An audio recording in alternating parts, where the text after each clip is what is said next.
Hello and welcome back to another installment of PokeFighter, where today is Thursday and we have the Queen's Cup going on now.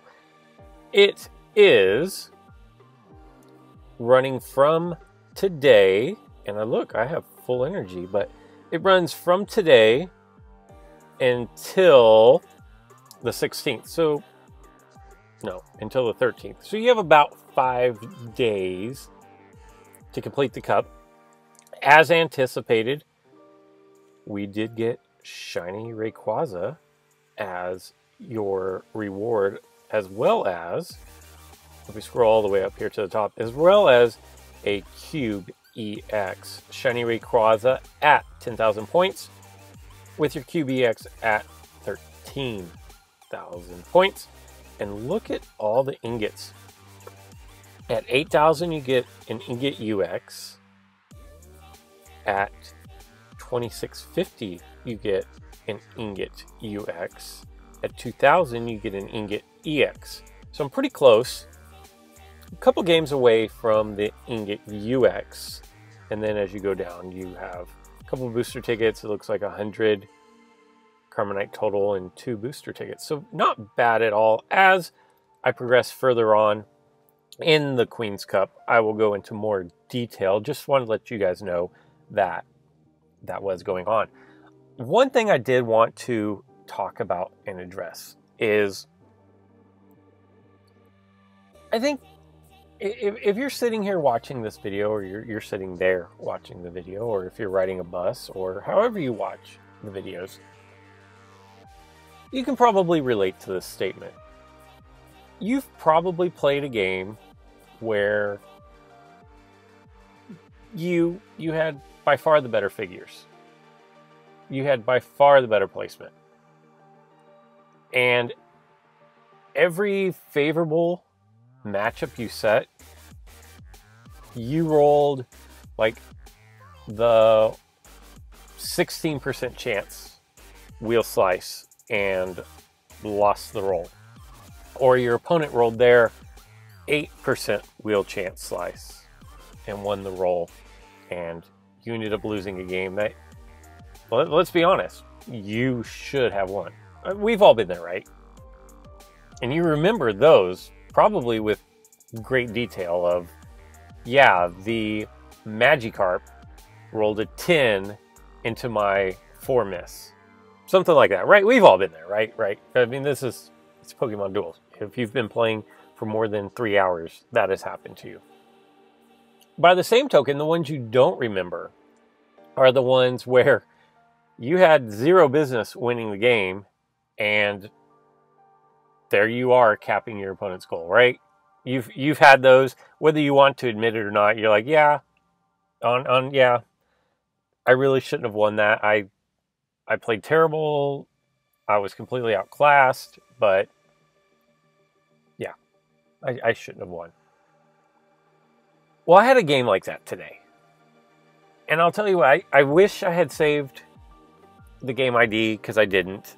I can't even tell you who I was playing against. But I was running my Ultra Beast deck, which is obviously not the one queued up here.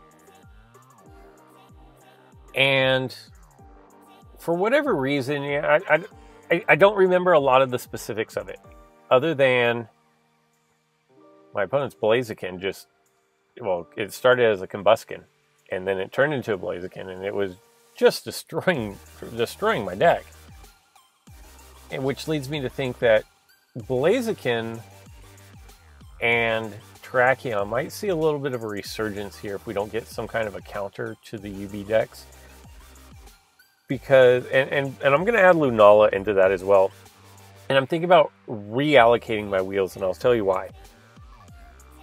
The 3-star purple for Cyclone Kick on both Combusken and Blaziken really causes problems for Ultra Beast decks. I've run enough games with an Ultra Beast deck to know it's hard to stop that. But what happened in this particular, and the reason, hold on. And the reason why I bring that up about Lunala and Terrakion, I think is there as well. is Terrakion can help stop that cheese of, you know, throwing your Ultra Beast to the entry point, your opponent's entry point, and then hitting Call Signal to surround the goal. Terrakion effectively puts an end to that. There are some other challenges there, but as far as getting cheesed out, Terrakion will protect you on that front. And then the other thing is, there's nothing really in the Ultra Beast deck as of today that stops a 3-star purple Celesteela. So I want to say it's like Celestial, but it's Celi like Celestial and Stela, so it's a play on words. I just can't get phonetically out of my mouth properly, but that's what I'm trying to say. So Celesteela has 2 3-star purple segments, but they're kind of small, and people who level it up to level 10, they reduce the fly. So that is as well not a great. Nihilego has a gold move on its first attack only. So as long as you get rid of that, you're clear. So as I'm making it an effort to figure out how to counter the Ultra Beast deck with what we have currently. And with all that being said, going back to the match that I played where I was getting destroyed by Combuskin and Blaziken, and I'm going to backtrack one more time. I want to reallocate those wheels because on my Lunala, I leveled up the white completely, where I think maybe the purple, even though it's a 2-star purple, might actually be more beneficial. And on my Blaziken, it's at level 9, I put all 9 levels into the white. I think it might be better to go back and put those in purple, which most of you have already done. Moving on to the present story. Sorry for getting sidetracked there. Here I am getting destroyed by Blaziken, and I look at what I have on the field, and, you know, down in the lower left corner, I have, inner corner, I have my Celesteela. And in the corner adjacent to that, on my entry point, I have my Formosa. I have my Terrakion on goal, and I'm like, well, I really don't have any other options, so I throw my Formosa to my opponent's entry point. He comes down and takes over, you know, he moves through to cover his goal with his Tapu Koko, I believe. And I open up a double chance, take Formosa, 2 steps in, attack the goalie, land blue, surround the goalie, and that was the only roll of the game that I won. And that's not a good, like, I should have lost that. That's not a good indication of how good of a player I am. It is a better indication of how good Ultra Beast decks are. And I have played against a few Ultra Beast decks while not running my Ultra Beast deck, and they're insanely difficult. You have to know how many figures are in Ultra Space at all times, and you have to be at a moment's notice able to have 2 figures covering your goal. And that makes it really difficult to play. Well, here, so what the point of all that is I've decided I kind of don't want to really run Ultra Beast right now because they're not competitive in a bad way. If I run all commons, that's not competitive because they're not good. Ultra Beast decks really aren't competitive because it is you're at such an advantage. I knew yesterday when I did yesterday's video, I was like, Ultra Beast decks I think are better than everything else, but having played against them without Ultra Beasts, they are in a class all their own at this point. Very difficult to go against. So I'm going to try to find some counters. And while I'm doing that, I'm going to play some fun decks. And you guys know, I like Lugia. I don't know why I like Lugia. It's not good. 70 is underwhelming, but I like it. I think it's because it was one of the first EXs I pulled, and I was so excited about it that I have a ton of games played with my Lugia, and I want to make it viable. So here's what I'm doing. This is the very first time I'm running this deck, by the way, so put that in your back pocket. But I think I found a way to make Lugia somewhat competitive. If you will remember, Lugia gets a +10 buff for every water type in the PC.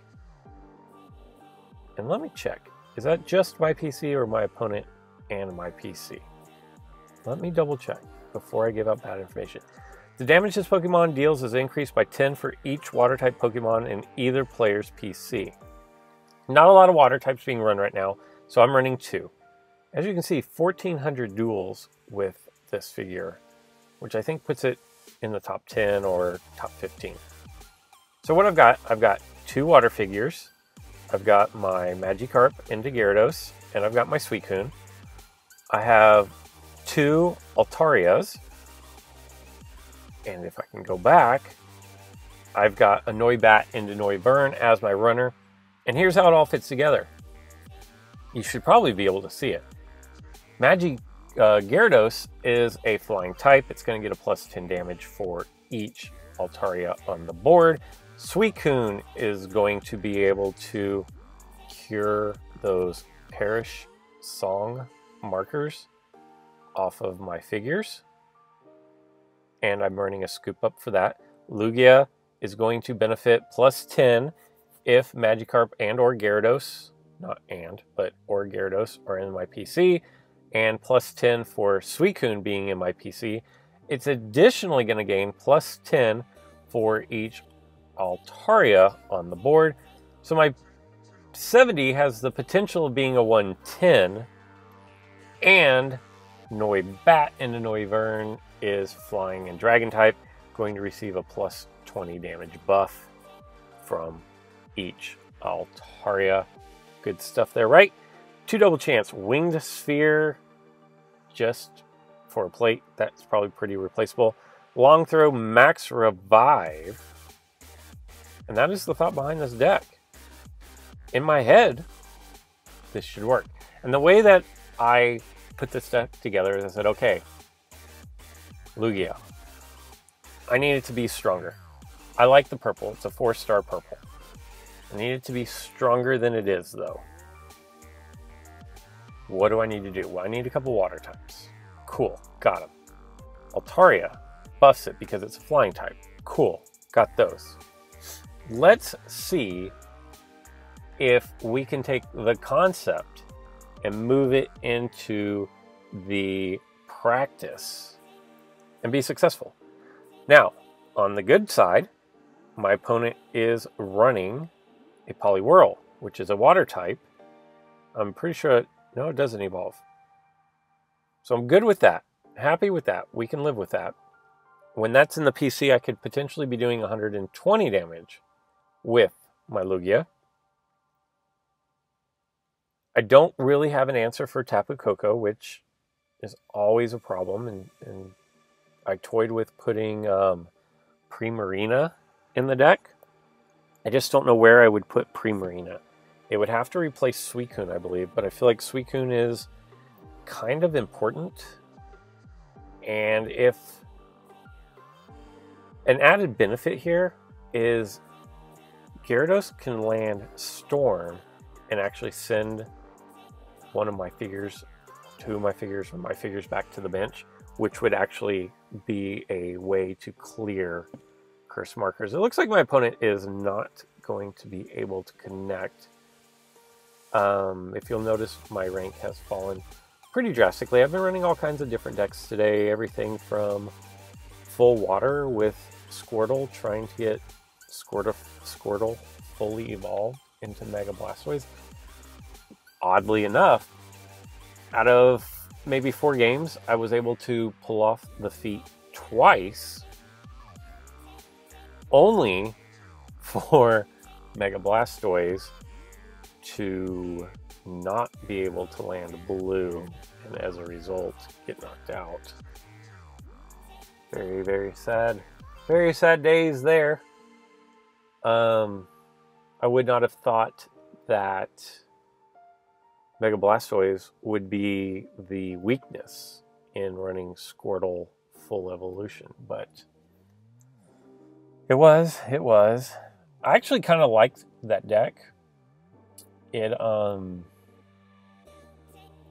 did get frustrating to work so hard to get Blastoise to Mega Blastoise from Squirtle, only for it to perform the way it should. I've run a handful of just mix and match decks, trying to get, if you follow me on Twitter, I got my Charmeleon up to level 10 and sea level 10 finally after a year of playing the game. And I really like Charizard Y, so I've been trying to figure out ways to make that viable, and then just kind of throwing together other decks of figures I like. And you know, I tried to create a deck that was heavy purple attacks, so think Blaziken, Lunala, Lucario. Yeah, Lucario with the Aurora Sphere. This ought to be an interesting game. We're going to definitely struggle with this. There's a lot of mobility.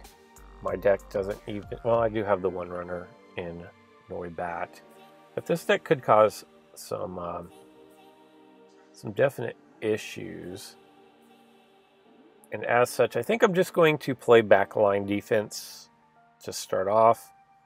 There's not a whole lot that I can do to stop much. We will take Magikarp, since Magikarp has to be knocked out twice in order to get knocked out. I imagine we're probably looking at least one, if not two, hurdle jumps. Let's go, let's see what kind of trouble this can get us into. Of course, Thunderweave. These Volt Electrobes are very weak, although with two Cocos, I guess I will be hitting for 100. But I want to say that they are going to land Thunderweave in excess of 90% of the time, even though it looks like the wheel says 50% of the time. Don't believe it. It's completely lying to you. That's one good roll. Now, another white or miss. We're in business here. Boom! First evolution. I like it. We're absolutely going to take that. And I'm not running Gold Block, so we're going to take Lugia and put it out here. I'm going to have to keep my back row defense intact here. No, I think they can go up there. I did not remember these Voltorbs and Electrobes being 3 MP each. But then again, I might have 20 games played with them. And we are going to slide over. That looks like probably as good a goalie as anything else. And let's see, if he hurdle jumps, we're not in danger of anything. So let's go ahead and go after Tapu Koko here. Perfect. If he will keep rolling miss all game, we have no problems. And, you know, I think the goal is to get Magikarp evolved. Actually just going to jump up here. He has nowhere he can hurdle jump. He has nowhere to take his Koko.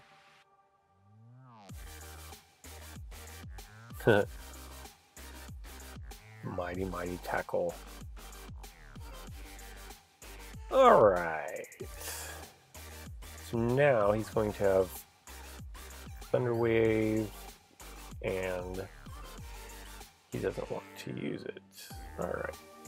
I guess I'm going to just backtrack here.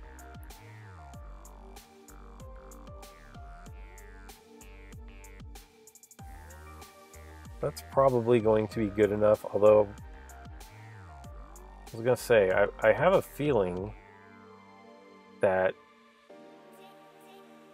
Why was it his turn again? Was it because I rolled Hyper Beam?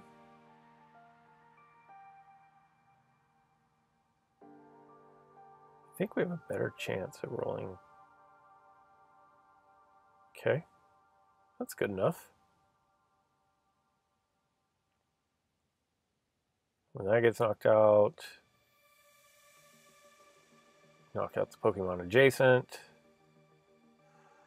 So he's going to blow up his and mine. Okay. That's pretty wild.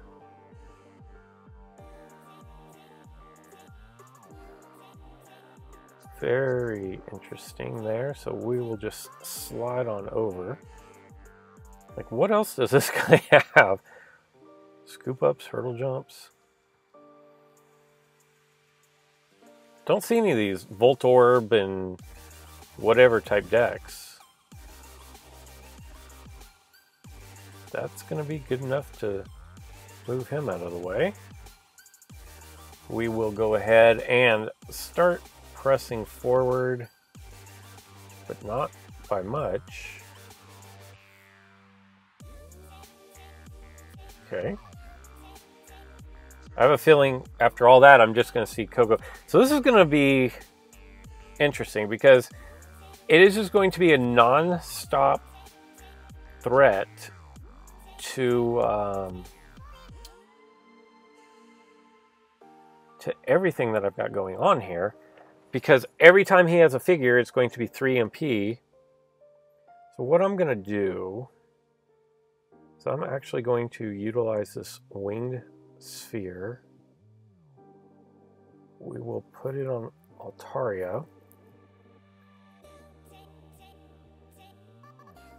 which he does have scoop up, so I have to be careful of that. We're just going to come over and guard here.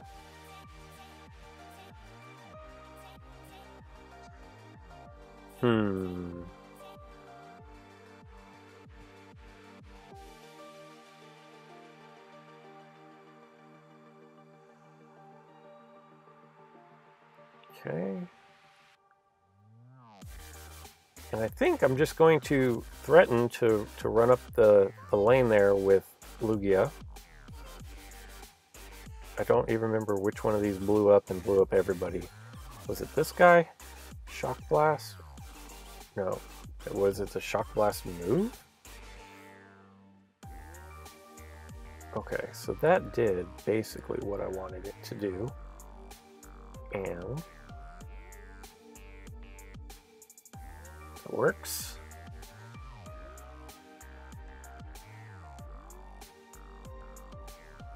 Create a little bit of running room here for myself.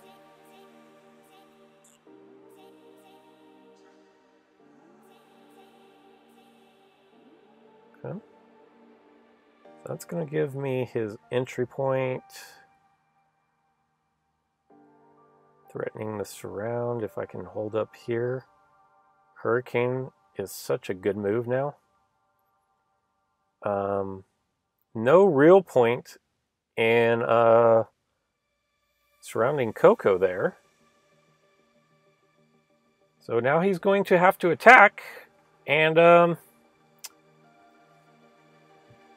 blue by him is a loss. A miss by him is game over as well. And I'm not gonna lie, that was one of the more difficult matches I've had that required a lot of thinking. I could have bad moved him and surrounded his Coco, but there's no point in that. You know, you win games, like I said before, you win games that you never should have won, and you're going to lose games that you should never lose. But there's zero reason to be a bad sport. I don't care how mad you are. If you were so mad at the game and the game affects you to that point, like, maybe it's time to put the game down and go grab some chips and a sandwich and chill out. Because this is a game at the end of the day. The people who rage quit, why? What is the point of rage quitting? Especially with the way the game loads and the amount of time it takes to force quit your game, start your game back up, let the intro go through until you can tap out of it, let it load up and whatever else it does, and then get back into another game. Like, you could have just quit, forfeited, and been into another game long before that. Same goes for the if you were so mad that you just let your clock run out. Like, why? What point did you serve? Okay, I'm sure the other opponent knows, wow, I got every roll that game. I would be mad if I were that person. And don't lie, you know that you have done it yourself. I've seen on my Discord where people said, if I were my opponent, I would have been so mad because I got every roll of the game. Trust me, when someone gets every roll of a game, they know I shouldn't have won that game. Just like when I won with the call signal, I'm sure my opponent was livid because I didn't deserve to win. I won one roll. So there's no reason to rage quit. Like, that's just, it's kind of childish. And there's no reason to let the time run out on your opponent. And the same goes for bad moves. You know, just win with class, lose with class, right? It says more about you as a person if you can't win or lose with class. And you know what? I'll be the first to admit it. I'm not always perfect. When, I can't remember who it is. I think it was Jive when he had the Cobaline and the 2 Deoxys defense forms on the other side of it. And he was running the 2 Empoleons with the Heatran. Like, that deck was absolutely infuriating. That deck to this day is still maybe the most infuriating deck to play against of all time. And I bad moved him because I was so mad that it took me 30 minutes to play that game. And I got to the point where I could win, and then I bad moved him and surrounded, instead of just surrounded his last remaining figure instead of taking the goal. So I've done it. But, like, did it make me feel better? No. But, you know, it doesn't mean that that's how you should always. That's not how you should play the game. You play, if you win, you win. You take your win. If you lose, you lose. And, you know, that is my soapbox speech for the day. I'm going to kind of keep running with this deck a little bit. I don't think I'm going to face another deck of Voltorbs and Cocos like I just faced. I don't know if that was really a great indicator of what this deck is capable of doing, although the Wing Sphere, I said, may be replaceable, and I think that play actually is what allowed me to win that game, because it gave me the mobility that I needed out of my Gyarados. Anyway, that is that's gonna do it for today's installment. If you have ideas for how to make Lugia work, and what I mean by ideas is, for example, on Discord, I'll go to Supa and I'll say, hey Supa, I want to run Lugia. What do you suggest? And then he'll reply back. He'll go, don't run Lugia. That's not what I'm looking for. And he's probably laughing right now because he knows I'm right. So what I'm saying is I'm running Lugia. Now, what other 5 figures would you put around Lugia to make it a competitive deck? Or do you think I've done a good job with what I have here and maybe just need to adjust some plates? I want to know what you guys think. I'm not the best deck builder out there.